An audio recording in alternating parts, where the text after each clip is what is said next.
So this video is going to look into the very possible reality that Hamas is nothing more than an Israeli Zionist-run creation controlled opposition group operating within Palestine in order to create the excuse to attack the Palestinians. There's quite a few things that make me believe that is the case now. I think by the end of the video, you'll realize that is most likely the case. This video also will look into Israel's excuse for attacking Palestine, another one, which is their Iron Dome system, which they claim is intercepting missiles left and right. But the more you look at it, the more it appears it's just a fireworks system, an advanced fireworks system with missiles that turn and explode and don't actually intercept anything. Okay, so starting it off right away here into Hamas. What makes me extremely suspicious about Hamas? There's a number of things. The first thing is that they almost always are wearing masks. It's one of the only military groups in the whole world who appear to be wearing masks almost all of the time. The only people who don't wear masks for some strange reason are their top leadership. Their top leadership, of course, keep getting shipped off to Israeli hospitals for some strange reason, even though they're allegedly sworn enemies of Israel. I'll get into that a little bit more in a second. So looking at the uniforms that Hamas wears, of course, it's the obligatory balaclava mask, so nobody can see your actual face. And then there appear to be a kind of a mercenary group of people from different places. And here we see an African. What an African is doing in Palestine makes you wonder. There are some African Jewish people from Ethiopia, but it seems to be a different case. The uniforms are very nice uniforms for a country that's been under economic siege, economic boycott for so long. They have some 511 tactical gear, very expensive. The uniforms themselves are spick and span, very new looking. There's tons of them. They're all wearing the same boots.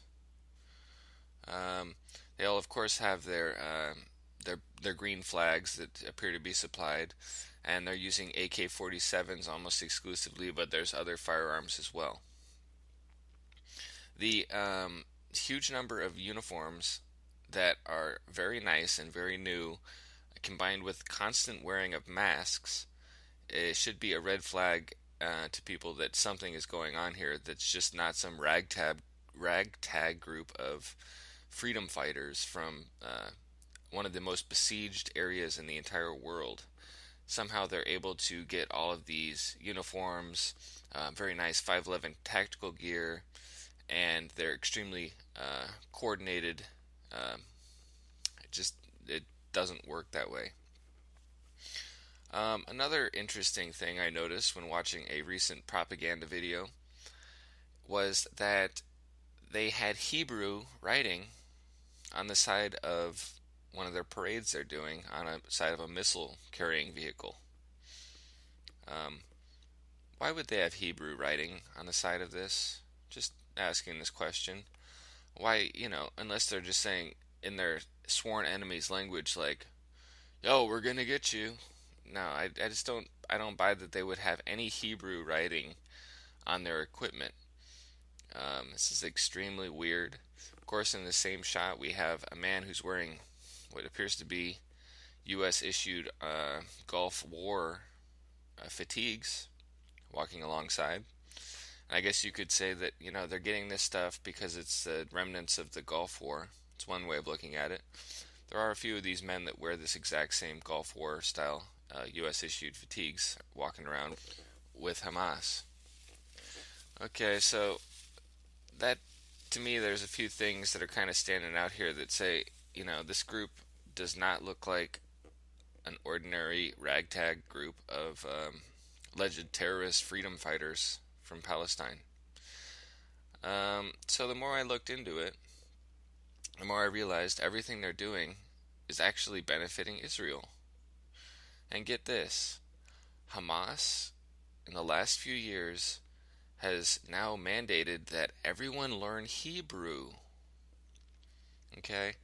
The enemy's language, suddenly they mandated that everyone needs to learn Hebrew. Um, Anybody else have a problem with this? This is just Israel asserting their authority and dominance over this group of people and forcing them to learn their language.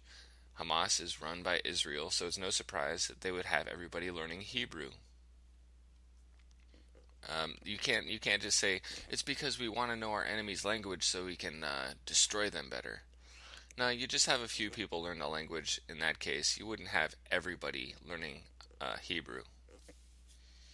And then we look into the relatives of the one of the top Hamas people, and he's had his sister go to Israel for cancer treatment, and his brother went to Israel for heart surgery. A daughter of the leader of Hamas in Gaza was admitted to an Israeli hospital for emergency medical treatment this month after she suffered complications from a routine procedure, two sources familiar with the case said. Ismail Hania's daughter's week-long admission to a hospital in Tel Aviv, which Israeli and Palestinian officials declined to confirm or deny, shows humanitarian coordination between the sides continues just weeks after the Gaza war ended. Hania, who has 13 children, is the leader of the Islamist group in Gaza and one of its most senior figures overall, serving as a deputy to Khalid Mashal, who lives in exile. This report failed to mention where Khalid Mashal is living in exile, and that happens to be none other than U.S. stronghold Qatar in Doha, one of the largest military bases for the United States and Israel outside of Israel. How interesting. So, why would Israel be helping a top terrorist leader's family? Can somebody answer this? Unless Israel, in fact, was not in cohorts with this guy. It's obvious that they have a deal. Whenever any of the top Hamas leadership gets sick or whatever, they get treated in Israel. This is not unlike how a number of ISIS characters were seen being treated in Israeli hospitals. ISIS is just another example of an Israeli Zionist-created group that's there to create tumult in the region around Israel. So Israel has the excuse to continue their expansionist policies and take over land. It appears the Hamas group was created to supplant the Palestinian Liberation Organization, or PLO, who was too well organized and wasn't acting crazy enough to give the excuse to just go and level Palestinian territory. The PLO took different tactics than Hamas, and now Hamas's tactics they say crazy things such as we're gonna wipe Israel off the map, other things such as that are just completely over the top and make the whole world hate them. And then Israel seems justified when they go and viciously attack Palestinian territory, in many cases leveling entire residential blocks to the ground into rubble. When you actually look at the Qassam missiles that Hamas is allegedly firing into Israel, they are kind of a joke. Most of them don't seem to explode. And when you look at the actual footage of Qassam rockets being intercepted by Iron Dome, the weird thing is there doesn't appear to be any of it at all. It's as if these Qassam rockets don't even fly into Israeli territory, and Israel is just shooting up Iron Dome fireworks, having them explode, and telling their population they're under constant attack. Wouldn't it be funny if, in fact, there were no Qassam rockets flying into Israeli territory, and Iron Dome was just there to scare the Israeli population into thinking they were under constant attack? Because that's exactly what it appears to be to me. after looking into this for several years now. I haven't seen any verifiable proof that Qassam rockets are being intercepted in any way, shape, or form over Israeli territory. Might there be some small Qassam rockets that actually make it into Israeli territory and land harmlessly in the countryside? Maybe.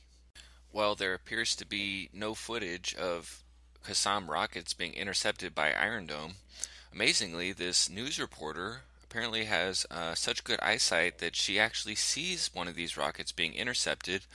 Unfortunately, we just have to watch her reaction and the reaction of another man pointing up as proof that a Qassam rocket is being intercepted in this clip. Here it is. Minutes ago, we watched again the Iron Dome system in action. The air siren did not go on. It's going on now, so we're just going to duck a little bit. The air siren is now, usually there's about 10 to 15 seconds. We can hear the noise. I cannot see it, but what we can see is a trail of rockets in the sky. We're not really sure where it's heading. It's above our head, actually. We can see it. It's all I can tell you, and it's just been intercepted by the Iron Dome. You can probably hear the explosions. We should be fine. Whoa, there's another one there. You probably can see it. Three. That actually, we don't know whether they're being intercepted or not. Because there really is no risk of being hit by rockets. It's just made up so they can attack Palestinians. Furthermore, if you look at the design and alleged specifications of a Qassam rocket, these things are not very accurate. They just kind of, supposedly, they burn up their fuel source and just float into Israel, which makes them allegedly invisible, without having superheated metal that would glow after the fact, or any sort of smoke still emanating out of the back of the rocket from the depleted fuel source. They just turn invisible, essentially.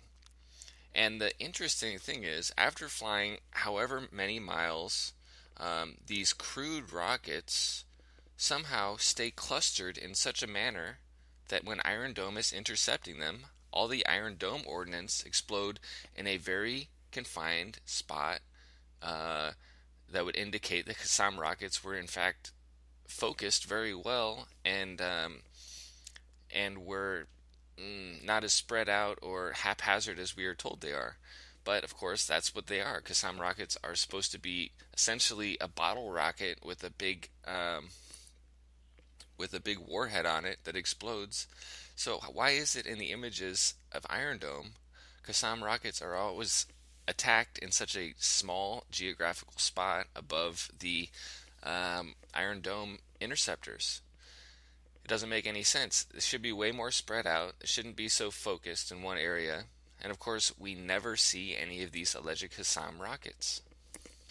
So then we take a look into who the leadership of Hamas is made up of. Who are these people? Of course, we see the relatives of the top leadership in Hamas going to Israel all the time for medical care and other reasons. But then we find out that the son of the main top Hamas leader turned out to be one of the top Israeli spies in the entire world. And now he goes around talking about how terrible Hamas is and says that there shouldn't be a Palestinian state. Okay, a top Israeli spy saying that there shouldn't be any Palestinian state, Hamas is a terrible group, and Israel is justified in attacking Palestine. In fact, I'm afraid that the Palestinian state will bring destruction to the Palestinian people and will cause them more sufferings. I'm afraid a Palestinian state will bring destruction to the Palestinian people. Does this sound like somebody who is involved in Hamas, or does this sound like an Israeli? Somebody who's completely pro-Israel, because he is an Israeli spy and his dad runs Hamas, just like all these other sketchy characters around Hamas who constantly get shipped off to Israel. He sounds like a top IDF general more than he sounds like a Palestinian.